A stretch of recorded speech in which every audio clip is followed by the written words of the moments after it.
કરીશું એક મહત્વના સમાચાર વિશે। મહત્વપૂર્ણ સમાચાર સામે આવી રહ્યા છે। ડાંગ જિલ્લામાં ભારે વરસાદથી તારાજીના દ્રશ્યો જોવા મળી રહ્યા છે। સાપુતારામાં બાજ ગામે વરસાદ સાથે નુકસાનીના દ્રશ્યો પણ જોવા મળી રહ્યા છે। બાજ ગામે ઘરો, સ્કૂલો અને ખેતરોમાં નદીએ વિનાશ વેર્યો હોય તેવા દ્રશ્યો જોવા મળી રહ્યા છે। બાજ ગામે સ્મશાન ભૂમિ પાસે 2 બ્રિજને ભારે નુકસાન થયું છે।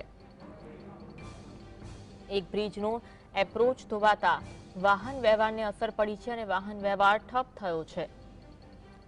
તંત્ર દ્વારા બચાવ કામગીરી હાથ ધરવામાં આવી છે।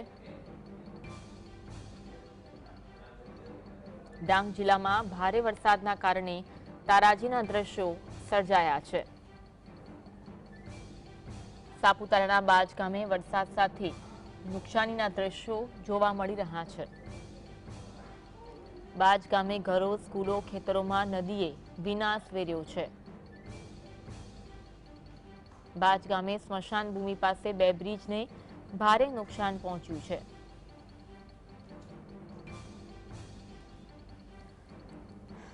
ડાંગમાં વરસાદના કારણે નુકસાનીના દ્રશ્યો।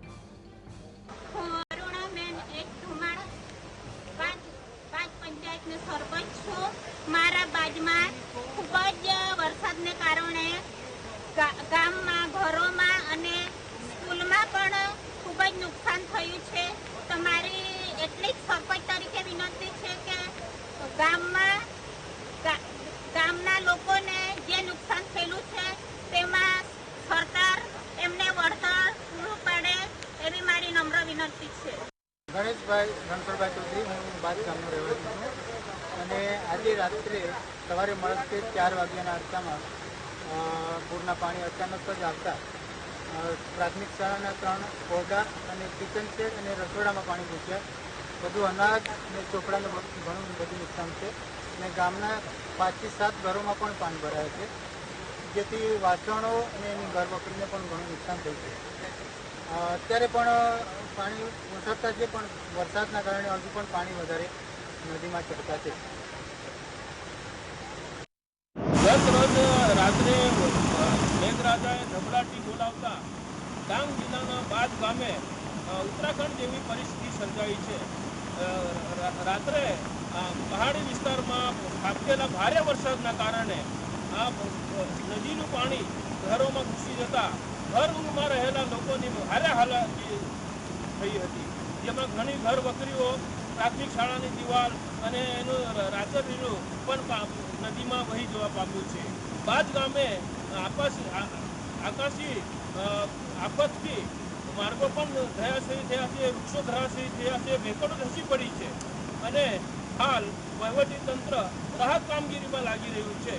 પાંડુ ચૌધરી, GSTV, ડાંગ।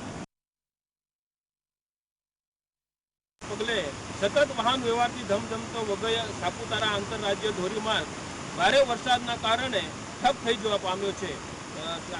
વઘઈ નજીકના બાજ ગામ પાસે આવેલ પુલ પર પાણી ફરી વળતા ભારે ડેમેજ થયું છે અને પુલ તદ્દન બિસ્માર થઈ જતા વાહન વ્યવહાર માટે હાલ ઠપ થઈ જવા પામ્યો છે। જોકે વહીવટીતંત્ર દ્વારા એક વન વે રસ્તો ચાલુ કરવામાં આવ્યો છે અને જેનાથી લોકોને થોડી રાહત થઈ છે। પાંડુ ચૌધરી, GSTV।